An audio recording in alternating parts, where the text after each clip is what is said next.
Bharatiya Janata party के MCD के अंदर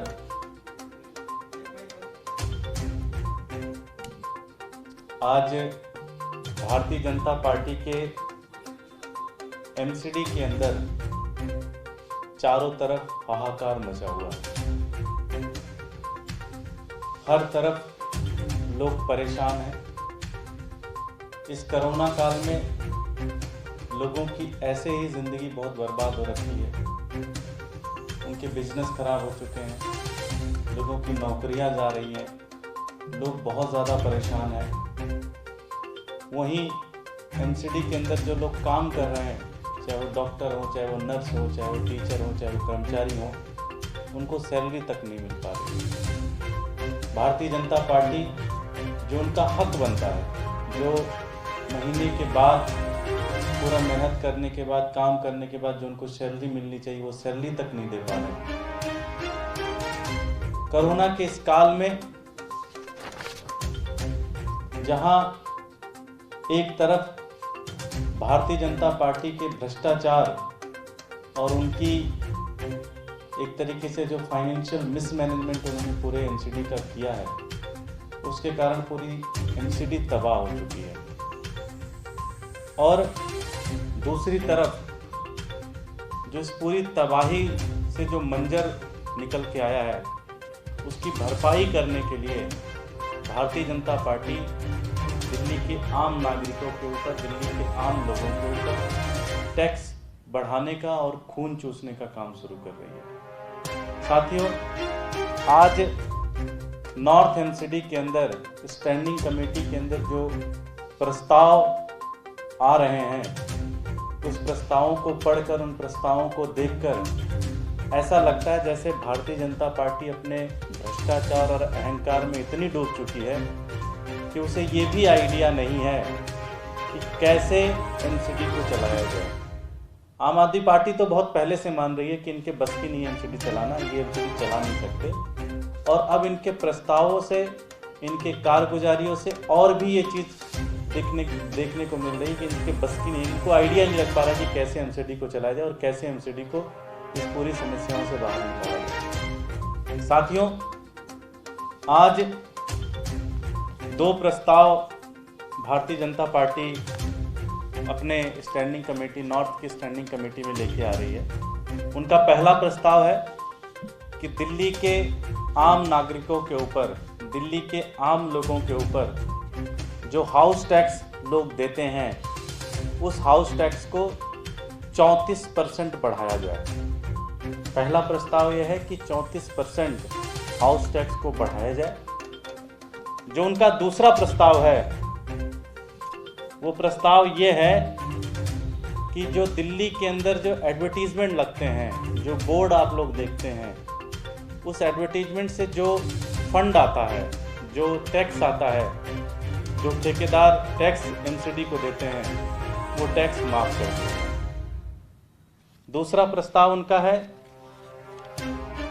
कि जो पार्किंग पूरी दिल्ली के अंदर चल रही है, जो नॉर्थ एमसीडी के अंदर पार्किंग चल रही है, और उस पार्किंग से जो टैक्स एमसीडी को आ रहा है, वो पार्किंग के टैक्स माफ कर दिए जाए। तो एक तरफ भारतीय जनता पार्टी ये कह रही है कि 34% हाउस टैक्स जनता के ऊपर लगा दिया जाए, जनता से 34% हाउस टैक्स ले लिया जाए, और दूसरी तरफ वो ये कह रही है कि जो पार्किंग के ठेकेदार हैं, जो एडवर्टीजमेंट के ठेकेदार हैं, जो बड़े बड़े पूंजीपति हैं, उनसे जो टैक्स कलेक्ट हो रहा है इस कोरोना काल में, उसको पूरी तरह से माफ कर दिया जाए। तो मुझे तो समझ में नहीं आ रहा है कि भारतीय जनता पार्टी करना क्या चाह रही है। वो ये एक तरफ ठेकेदार और जो करोड़ों रुपए इनसे टैक्स में आते हैं, जो एडवर्टीजमेंट से और ये इसके पार्किंग से करोड़ों रुपए एमसीडी को मिलते हैं टैक्स के रूप में, जिससे डॉक्टरों की सैलरी दी जा सकती है, लेकिन भारतीय जनता पार्टी उस करोड़ों रुपए टैक्स को माफ कर रही है। मैं जो आज हिंदू राव के अंदर डॉक्टर प्रोटेस्ट कर रहे हैं, जो कस्तूरबा गांधी के अंदर डॉक्टर प्रोटेस्ट कर रहे हैं, जो राजन बाबू के अंदर डॉक्टर प्रोटेस्ट कर रहे हैं, जो महर्षि वाल्मीकि के अंदर डॉक्टर और नर्सेज प्रोटेस्ट कर रही हैं, उन सबको मैं ये जो बालक राम अस्पताल के अंदर डॉक्टर और नर्सेज प्रोटेस्ट कर रहे हैं, मैं उनको ये कहना चाहता हूँ कि अगर उनकी सैलरी नहीं मिल रही है तो उसका एक कारण है कि भारतीय जनता पार्टी जो ठेकेदार हैं पार्किंग के, जो एडवर्टीजमेंट के ठेकेदार हैं, उनसे जो करोड़ों रुपए टैक्स में आते हैं उस पैसे को माफ कर रही है। हमें तो ये भी खबर मिली है कि ये ठेकेदार भारतीय जनता पार्टी के नेताओं से मिले हैं। उन्होंने दबाव बनाया भारतीय जनता पार्टी के ऊपर कि उनके टैक्स माफ कर दिए जाए और उसकी भरपाई Bharatiya Janata party house tax बढ़ाकर 34% हाउस टैक्स जनता से वो पैसे लेकर ठेकेदारों पे वो पैसे माफ कर रही है। तो एक तरफ बिजनेसमैन से जो पैसे आने हैं वो सारे पैसे माफ कर रही है और दिल्ली की आम जनता के ऊपर 34% टैक्स लगाकर वो सारे पैसे दिए जा रहे हैं। इससे ज़्यादा घटियापन, इससे ज़्यादा इनसेंसिटिव सरकार कभी हो ही नहीं सकती। इससे ज़्यादा मतलब क्या मैं बोलूँ, इससे ज़्यादा बेकार, इससे ज़्यादा इनसेंसिटिव सरकार कभी चला ही नहीं जा सकती जिस तरह से भारतीय जनता पार्टी एमसीडी के अंदर चला रही है। एक तरफ तो आप पार्किंग के लोगों की, पार्किंग के ठेकेदारों की पैसे माफ़ कर रहे हो, उनसे जो करोड़ों रुपए आती है एमसीडी के उसको आप माफ़ कर रहे हो, और दूसरी तरफ आप 34% दिल्ली की जनता के ऊपर हाउस टैक्स लगा रहे हो। एक तरफ आप पार्किंग से जो पैसा आ रहा है उसको माफ़ कर रहे हो और दूसरी तरफ इसको लगा रहे हो। आम आदमी पार्टी आज स्टैंडिंग कमेटी में इसका विरोध करेगी और हम भारतीय जनता पार्टी के नेताओं से कहना चाहते हैं कि जरा सा भी अगर शर्म आप लोगों के अंदर बची है तो इस तरह की बेहुदा मजाक, इस तरह का वाहियात मजाक आप दिल्ली की जनता के साथ करना बंद करो और ये सारी चीज़ें, टैक्स भी वापस ले जाओ और मिनिमम जो सेंसिटिव बन सकता है इनसे वसूला जाए, जिससे दिल्ली के जो एमसीडी के जो डॉक्टर हैं, जो नर्सेज हैं, उनको सैलरी दी जाए। बहुत बहुत धन्यवाद। हमारे साथ एलओपी हैं विकास गोयल जी, वो अपनी बात करेंगे। नमस्कार साथियों,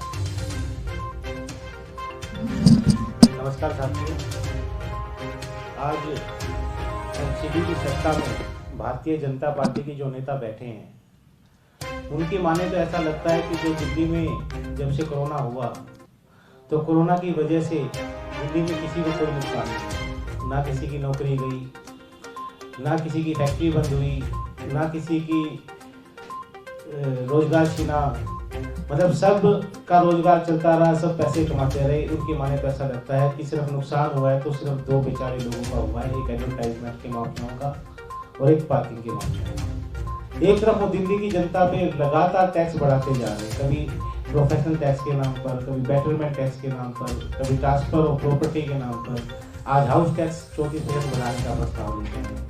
और दूसरी तरफ माफियाओं का वो अक्टूबर तक का सारा पैसा करोड़ों रुपए माफ करने का प्रस्ताव लेते हैं। ये तो भ्रष्टाचार की इन्होंने हद कर दी, बेशर्मी की हद कर दी। और ये देखकर बिल्कुल ऐसा लगता है, बिल्कुल ऐसा साबित होता है कि जो निगम में भाजपा के नेता बैठे हैं एमसीडी वो नहीं चला रहे, उनके पीछे जो बिल्डर हैं, बड़े बड़े बिल्डर माफिया हैं, जो बड़े बड़े पार्किंग माफिया हैं, जो बड़े बड़े एडवर्टाइजमेंट माफिया हैं, ये एमसीडी उनके दबाव में चल रही है, सारे नियम कानून उनके दबाव में चल रहे हैं। इनको आम जनता से कोई लेना देना नहीं, दिल्ली की जनता से कोई लेना देना नहीं। बड़े बड़े बिल्डर, बड़े बड़े माफिया इनको चला रहे हैं, उनको पैसे दे रहे हैं, उनकी जेब भर रहे हैं, वो चला रहे हैं। ये गलत है। इससे अच्छा तो मैं आदेश गुप्ता जी से कहना चाहूँगा, उन्होंने कहा है कि 1.5 साल बाद हम सभी पार्षदों को बदल देंगे, तो आप 1.5 साल भी इंतजार मत कीजिए। 1.5 साल में तो जिस स्पीड से चल रहे हैं, चाहे सिविल सेंट्री दे, आप उनको अभी बदल दीजिए और जल्दी चुनाव करा लीजिए। मैं बस एक ही चीज़ कहना चाहता हूँ कि ऐसा लगता है जैसे पार्किंग के जो ठेकेदार हैं और जो एडवर्टीजमेंट के ठेकेदार हैं, इनकी भारतीय जनता पार्टी के नेताओं से साठगांठ हुई है।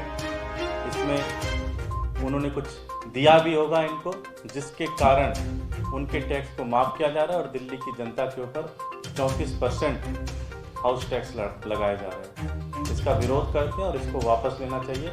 और जो विकास भाई ने बात कही, आदेश गुप्ता ने अभी 5-6 दिन पहले ये कहा कि वो सारे पार्षदों की टिकट काटेंगे और कुछ नए चेहरे लेके आएंगे। मैं आदेश गुप्ता जी से कहना चाहता हूं कि 5 साल 1.5 साल में जिस स्पीड से ये पार्षद जा रहे हैं, भारतीय जनता पार्टी के नेता जिस स्पीड से जा रहे हैं, ये कुछ भी नहीं बचने देंगे। एमसीडी के अंदर सिविक सेंटर भी भेज देंगे, सब कुछ भेज देंगे। इसलिए बेहतर है कि भारतीय जनता पार्टी से चल नहीं पा रही है तो इसको छोड़े, तुरंत फ्रेश चुनाव हो और जाके आम आदमी पार्टी इसमें आके अपना चलाएगी सरकार। बहुत बहुत धन्यवाद। कोई प्रश्न है? Thank you.